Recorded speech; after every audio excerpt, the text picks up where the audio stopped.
This bag is full of new drugstore makeup launches. I've already been testing some of these out and have thoughts to share with you, both good and bad, as I apply them to my face, so you can decide if they may or may not work for you. I'll be testing other products out for the first time today and sharing my first impressions and getting through as much of these new drugstore makeup products as possible today. Welcome back to my channel. Welcome if you're new. We have a lot to cover, so let's get started. I have 3 new drugstore foundations sitting here in front of me. I haven't decided which I'm going to apply for this video. I think the NYX Make 'em Wonder is out because I've already finished testing it for my upcoming foundation roundup. All of these will be in my foundation roundup that's coming up next, along with a couple of high-end foundations like the newly reformulated Armani Luminous Silk. This is the Revlon Photo Ready Lift and Fill Skin Tint, which I'm pretty sure is way too light for me. And then the Maybelline Lifter Plump and Glow. I think I'm going to go with this one today because I also have the Maybelline Lifter Concealer. I have already tried this out. I also picked up a primer that I thought looked really interesting from a Korean brand called Some by Me. This is the PDRN Spirulina Poreless Primer. It comes in a stick form, kind of like a twist up deodorant. I've tried it out once. I really enjoyed it that day. I think I'll apply it to half of my face just to see how the foundation performs with and without. I want to say this was around $18. Basically anything under $20 is drugstore price at this point because drugstore prices are all over the place now. But I think for a primer with this type of a skincare profile in it, especially for Korean skincare, that's a pretty good price. So it's supposed to create a natural shine-free base for makeup and smooth your pores and texture and hydrate your skin. And of course, keep your makeup in place. And it says that spirulina-derived PDRN has a structure similar to human DNA, and it soothes and regenerates damaged skin through proteins and amino acids. It has a block peptide to protect your skin and other nice ingredients too. It's also supposed to be nice for sensitive skin, which I have, so I appreciate that. So I applied it by just swiping it on and then blending it out. I mean, you can see how it mattifies right away, but my skin didn't feel dry with it at all. Or you can dip your finger into it if you don't want to swipe it directly onto your face. I was just really impressed with it the other day. It doesn't feel like I have another layer on my skin, and it just smoothed everything nicely. I'm not putting it directly under my eyes because I have very, very dry under eyes. So do you see how that looks just naturally shine-free? It feels completely weightless and smooth. It doesn't feel like your typical silicone primer. It just feels smooth and silky. You don't pick up a bunch of product. It just smooths on your finger and smooths over your face. I mean, it just feels lovely. So we have this side that looks naturally smooth, in my opinion, and then this side, which looks pretty shiny. When I apply my skincare and just do nothing after, if I don't apply makeup, I just get a lot of shine that comes through, especially in the center of my face. The perimeter of my face is pretty normal and can sometimes even be dry. I have some dryness going on around this area because I've been sick and blowing my nose. And the other day it wore well under the NYX foundation. So we'll see how it does today under the Maybelline. So I'm just going to shake this up, and I'm just going to use a sponge today since I have another variable going on. I'll apply it with a brush for my foundation roundup. I always test it for several days for my foundation roundups. I have this in shade 113. It has a pretty thick texture. There's no runniness to it at all. I'm gonna let that primer sink in a little bit more, and I'm gonna go ahead and just apply it to this part of my face.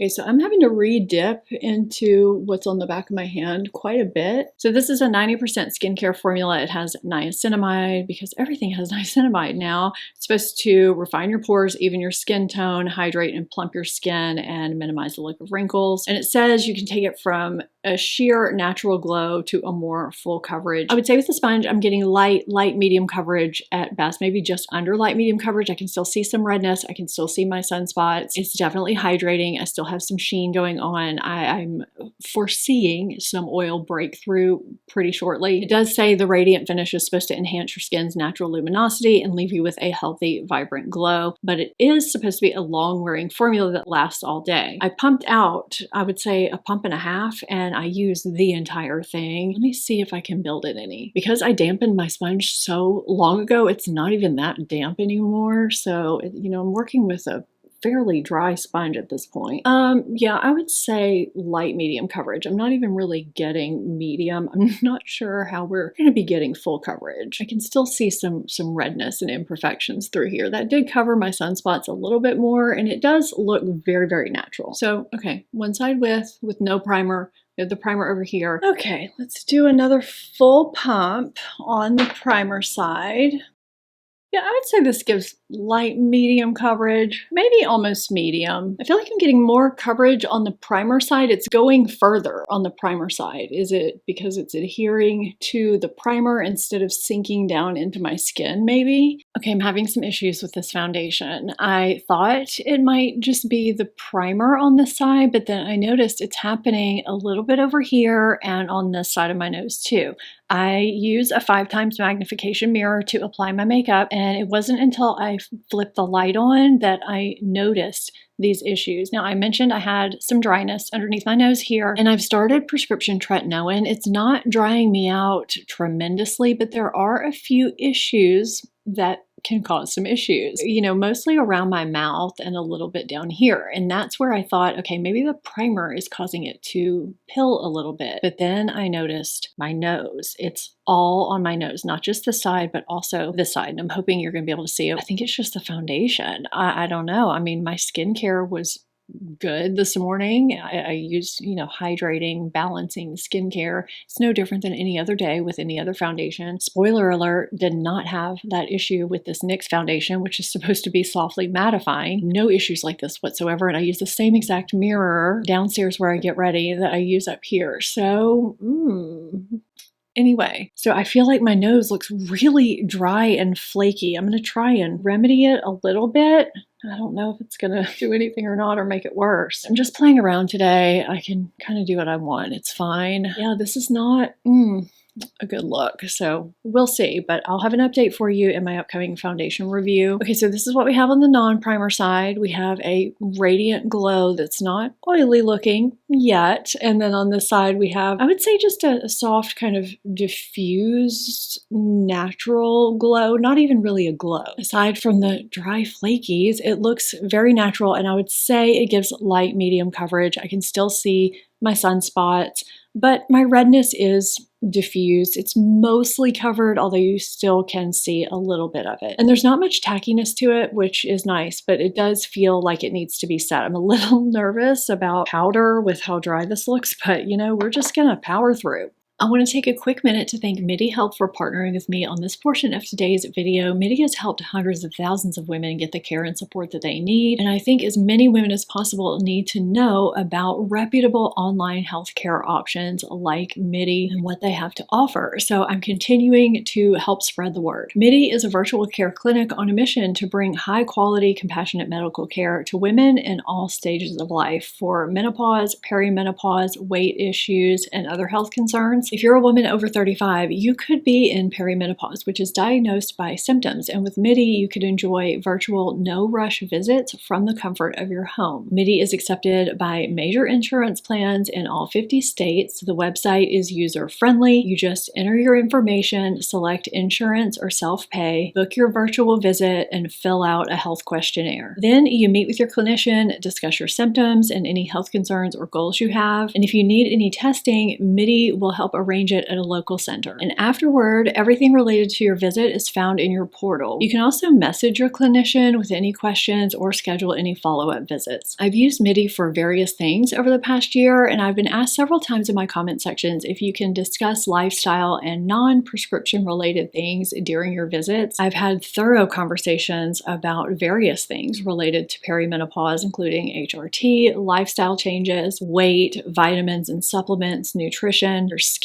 during perimenopause, sleep, everything, it seems. Speaking of sleep, I think I talked about this in my last video where I talked about Midi, but adding their daily cortisol support supplement to my HRT that I've been on for almost a year has helped me tremendously with my middle of the night wake ups. Since starting this a few months ago, I'm getting a more solid, restful night's sleep, which I desperately needed. They launched a line of supplements a few months ago to address the symptoms many of us women over 40 deal with, things like weight gain, brain fog, fatigue, and insomnia. insomnia. No visit necessary. You can order them at any time. I think they're a nice addition to the virtual care Midi was already providing. So if you're looking for personalized, compassionate, convenient care for perimenopause, menopause, weight issues, or other health concerns that we women face, click the link below in my description box to book your first Midi visit. I tried the Maybelline Lifter Concealer once under one eye with the new About Face Concealer under the other eye, and in comparison, the Maybelline Lifter Concealer was very thick and it emphasized dryness under my eye, which I was not expecting. Now, I'm not trying the About Face today, or I'm not applying it today because it's not technically drugstore. It's just over that $20 mark. I will apply this in my next video, which will be a mix of drugstore and high-end. So I'm anxious to see if this does the same thing to me today. It's supposed to be full coverage, hydrating, brightening. It's skincare infused. It has kind of a squatty, fat little doe foot. It does have peptides, which I always love. Peptides to help improve skin elasticity and firmness and reduce the appearance of fine lines and wrinkles. It also has caffeine to depuff and brighten and minimize the look of dark circles, and it's supposed to be long wearing and wear really well all day. I got it in shade 25. I wanted 20, but I couldn't find it anywhere, so I just got the shade that I could because I really wanted to test it out. So I just applied one little dot there. I do not like to go overboard with concealer. I am glad I didn't get shade 20 because I feel like it would have been too light. I feel like shade 25 is actually perfect. So I'm going to apply another dot. I don't feel like that quite covered the discoloration, even though it's supposed to be full coverage. So I'm just putting another tiny bit right where my darkness is. Okay, even though it's thick, it doesn't feel heavy under my eye, and I don't feel like it looks heavy. I feel like it looks pretty natural, and the coverage is pretty decent even without a corrector underneath. So I'm going to apply my usual corrector underneath this eye, and we'll see how it looks and wears over a corrector. So this is Bobbi Brown Stick Corrector in the shade Bisque. So I'm just gonna put some where my darkness is only. So I don't feel like it looks dry like it did the other day. Maybe I was just having a dry under eye day that day, who knows? And that was before I set it with powder. Of course, we'll know by the end of the day because sometimes concealers start out looking nice and then they end up making you look 10 years older by the end of the day. Okay, so I just tap that corrector out until it's basically undetectable and my discoloration is neutralized as much as it can be. I do feel like this is the type of concealer that would not blend out well with a brush because it's so thick. Okay, I'm not disliking this the way I did the other day. It looks nice. I think that if you're someone who doesn't need to set your under eyes, if you're not prone to creasing, you may not have to set this. I always crease right under my lash line, and I'm starting to do that, especially under this eye, but it's taking a while and it's pretty minimal. It has a very soft matte finish. There's a little bit of glow there. It's not so radiant that if you have fine lines and texture, it's going to reflect them back to people. It's going to exaggerate them, which is nice. Okay, before I set my face, I have two cream blush products I want to apply first very lightly because I have powder blush that I also want to apply a little bit later that I want you to be able to see. I have tried both of these and really, really like both. So CoverGirl came out with new shades in their Skin Enhancer Blush Sticks. I got it in Candied Strawberry, which is this really, really pretty red. And I picked up the Maybelline Cloudtopia blush in Divine Crimson, which is also a really, really pretty red. I love a good red blush for a natural looking flush. It only takes a little bit though. I wouldn't apply either of these directly to my cheek. That would be way too much for me personally. So I would either scribble this onto the back of my hand. So this is the swatch of the CoverGirl stick. So you can either take your brush in here or take it into the stick and then dab it onto your hand just to tap off product, and then just lightly tap it on my cheek. I mean, look at how effortless that is. I just love it. This also applies really, really nicely over powder. I just have powder blush to apply later, so I'm doing it now. And look, even taking it lightly in the stick, it doesn't give off too much. It's not too overwhelming unless you just keep applying it and keep applying it. But when I set the face with powder, it's going to mute this a little bit, so I don't mind applying a little bit too much.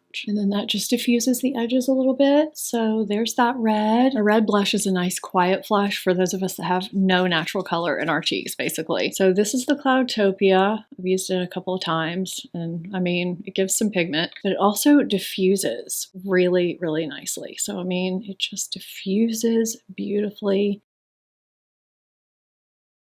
I really like the light whipped, kind of moussey formula of the Cloudtopia blushes. It's a really nice formula. So I have some sunspots on the side that make my blush always look uneven over here. We just have to ignore those. So this is the Cloudtopia side, and this is the CoverGirl. The colors are very similar, and they're both really nice formulas. I like them both. I have two different translucent setting powders here in slightly different shades. I'm going to apply each to half of my face. You may not even be able to tell that much of a difference since they're translucent, but I mean, we're testing makeup here, so I figured we would just apply them anyway. I have tried both of these, but you need to see them, so we're gonna put them on my face today. First is the NYX. This is very cute, tiny packaging. It is 0.2 ounces. When you price it by ounce, you are paying high-end money for this product, kind of like the L'Oreal Blurfection powder. If you had this in a regular size container, a 1 ounce container, it would be $60. So they gave you 0.2 ounces and put it in this tiny little container and charge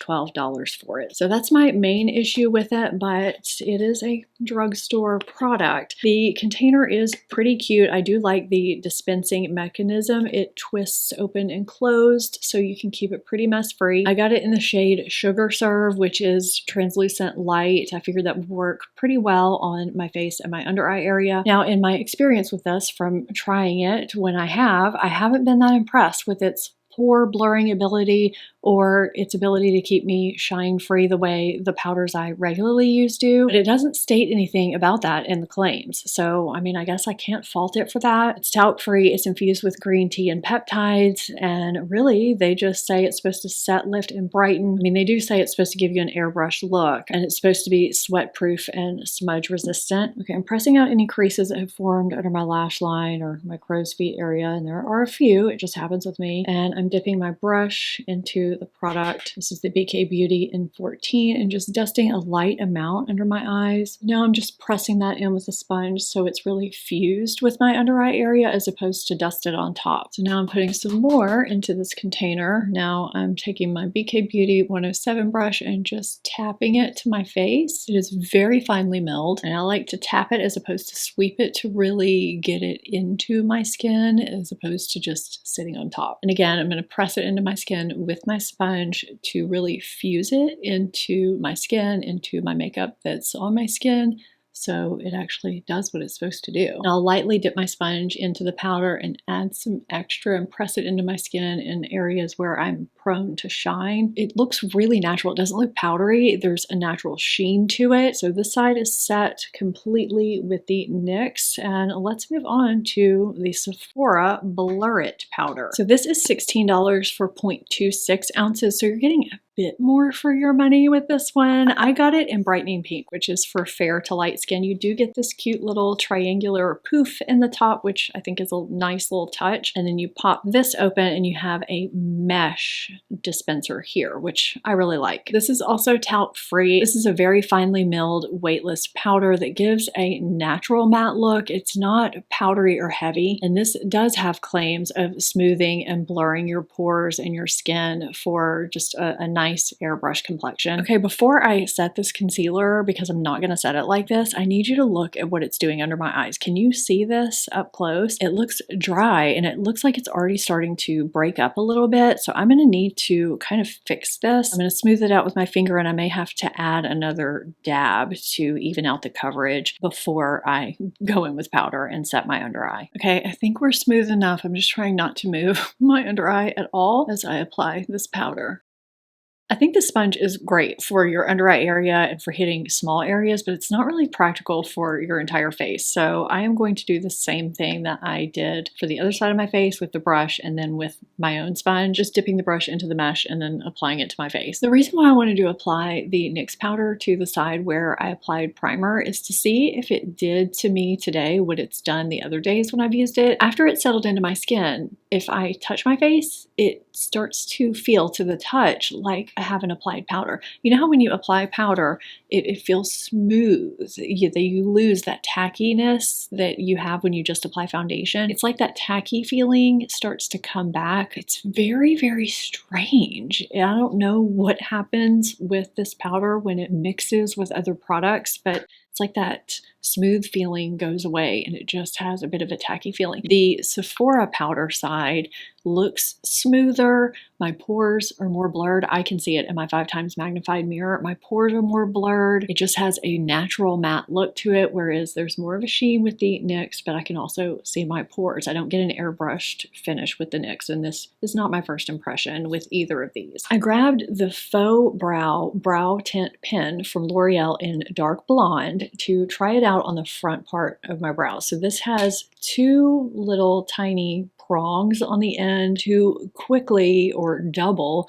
your brow hair strokes so that you save time. I have one like this from Benefit, which has, I think it's 3 or 4 little brow strokes that I use for the front of my brows. I really enjoy it. I think you only get a product like this if you are missing brow hairs. If you just need to shade your brows and call it a day or use a brow gel, this is not going to be the product for you. But if you need to even things out at the front of your brows like I do, this is a really, really great product for you if it works, that is. The Benefit one is pretty good. Now, these don't always work that well for me on bare skin. For some reason, they just tend to lose pigment or ink. So I usually wait until I've powdered my face. So this says, double the look of your brow hairs in one stroke. Ultra thin ink for volume and shape. It says it can give up to 2-day wear. Maybe I should try it on bare skin. I don't know. It's supposed to be smudge resistant, transfer resistant, heat resistant, and waterproof. It also has castor oil to hydrate and soften brow hairs. I cannot use this on the tail of my brows to save my life, so I'm gonna go off camera and finish the tail of my brows and I'll be back. I definitely need to play around with this more. For some reason, when I'm looking in my monitor, it looks like the pigmentation is faded at the front of this brow, but when I'm looking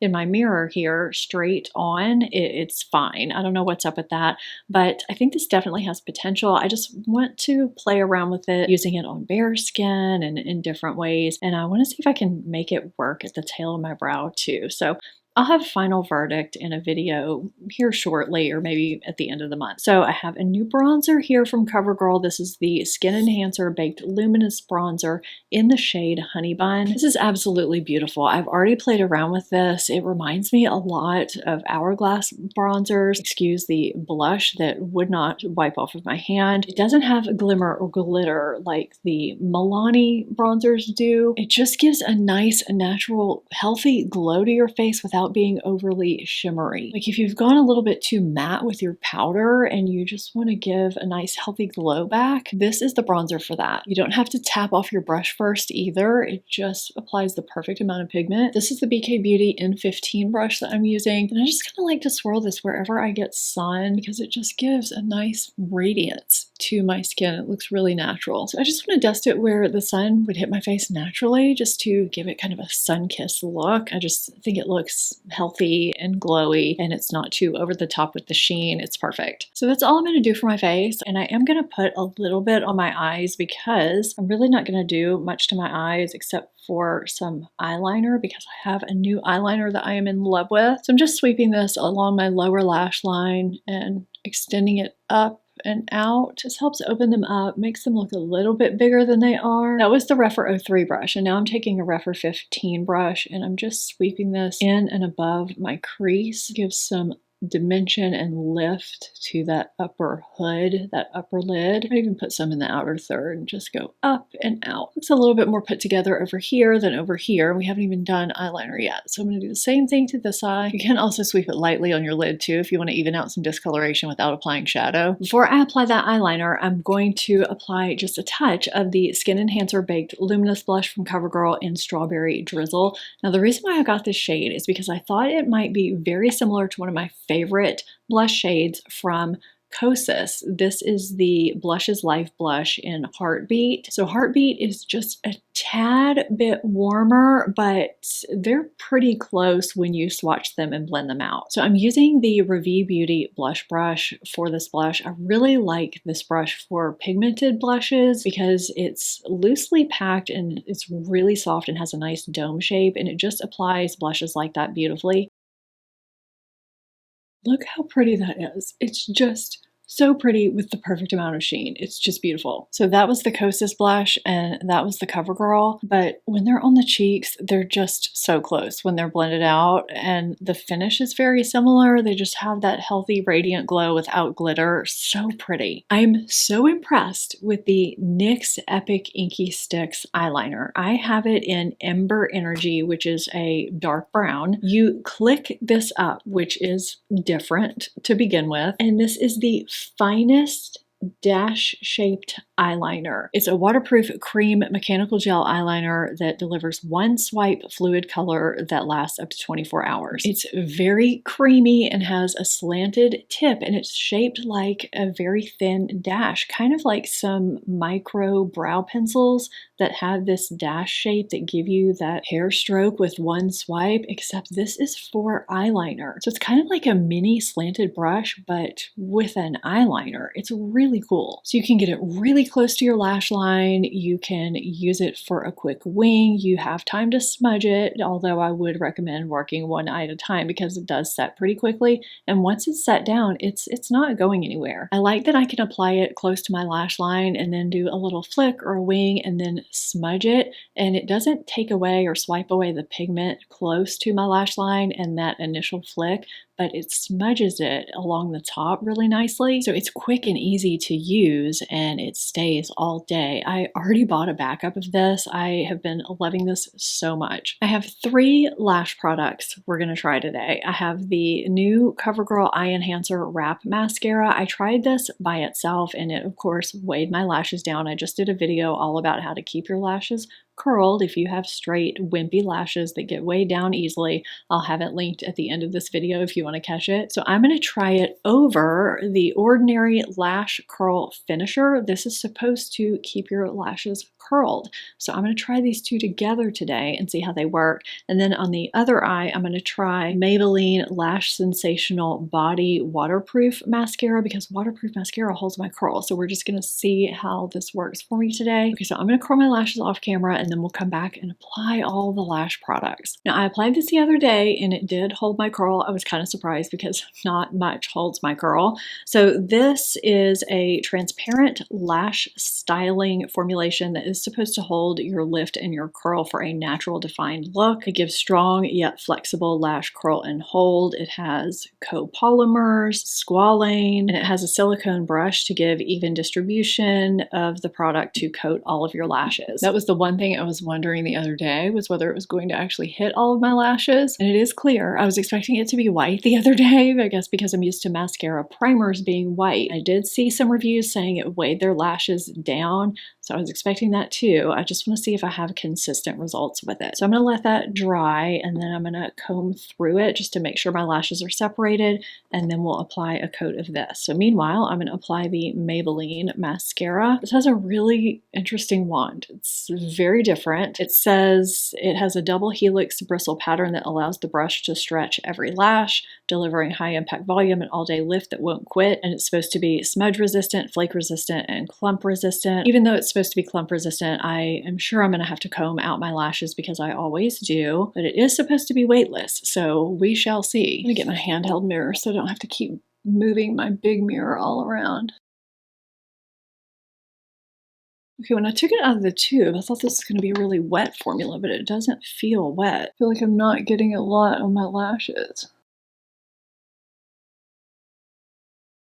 I got that all over my lids. I'm going to have to let that dry and then I will comb out my lashes because they are clumpy, as I knew they would be. So I'm going to go ahead and comb out this ordinary side.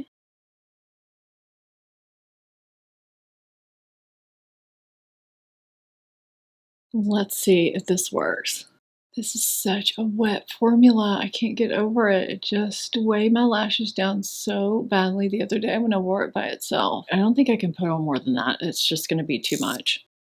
Okay, this mascara is a little bit clumpy for me. The Ordinary Lash Curl Finisher has held my curl when I've used it, but this mascara is too heavy for my lashes when it's used alone, for sure, but it does make my lashes fall even slightly when used over this. I just don't think this is the mascara for me. Now, this I think just needs to be open for maybe a week or so, and then I might like it. It's a little bit too clumpy for me now. The verdict is still out on this. I'm going to keep trying it. Right now, I'm going with it's just okay, but I could change my thoughts on that with more use. I bought 2 shades in the new Maybelline Moisturizing Serum lipsticks. These come in matte or satin formulas. I personally just don't love a matte lipstick, so I bought 2 of the satin shades, the 2 lightest satin shades, and I'm actually surprised at how similar they are. So I bought shade 106, Maybe It's Soft, and 101, Upstate. So this is 106, Maybe It's Soft. These are kind of hard to snap open, and this is 101,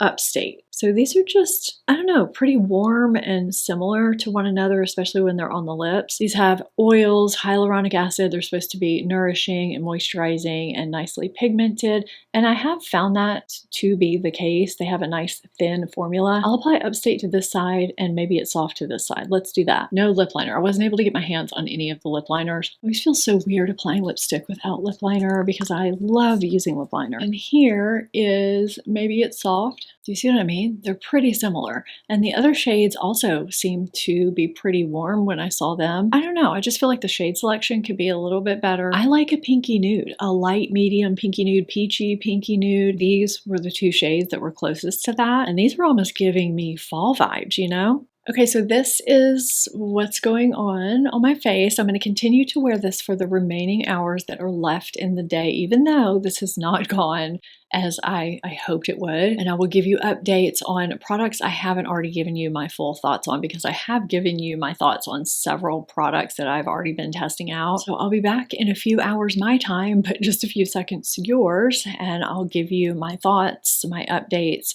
on how things are looking at the end of the day. Okay, it's been a little over 5 hours, not a really long day, but it's the end of the day and I'm ready to share my thoughts with you. I'm going to insert a clip of what my makeup is looking like in my regular filming space, just so you can kind of see apples to apples versus what it looked like earlier. I'm not able to film up there because there are a couple of loud TVs happening in rooms next to my office. So I'm filming here. So let's do a quick fly-through summary of the products I've been testing out and that I like, and I've already shared my thoughts about. The blushes, all the blushes, I think are fantastic. And the CoverGirl bronzer, the NYX eyeliner, I think it's great. Okay, so I have a shine all over my face at this point. This is the no primer side. This is the primer side. I do really like the primer, even though there's some shine going on, but I know what's causing that. So this is a shiny foundation on me. I can already tell you, even though I have more testing to do. This NYX powder, it's just not wowing me. It doesn't control shine. It makes me shinier. It gets tacky again. I don't know why that is. So that is what I am attributing the shine on this half of my face to. I also don't love my under eye area on this side of my face where the NYX powder is. It looks a bit dry and crepey on this side, but on this side of my face, it actually looks nice and smooth where I use the Sephora powder. I really do like this powder, even though I look shiny. Again, this is the no primer side. I'm wondering if I use the right combination of primer and powder with this foundation, if it will work. We will find out when I do my foundation roundup, so stay tuned for that. So I'm still on the fence with this foundation. I'm still on the fence with this concealer, but it actually looks pretty nice under this eye. And I like this powder. I am not loving this powder. I've eaten dinner since applying the lipsticks to my lips. They do leave a bit of a slight stain behind, which I do like. I meant to talk about that earlier and forgot. And my lips don't feel dry after they wear away, so I like that too. I think I would like these more if they had some more shades to choose from. That's really the only thing I don't like about them. They're comfortable, I like the formula, and I like the finish. I'm leaning towards liking these 3 products, or I think I might like them the more I play around with them. The Maybelline Body Mascara, the Ordinary Lash Curl Finisher, and the Faux Brow from L'Oreal. I just want to play around with them a little bit more, so stay tuned for verdicts on these.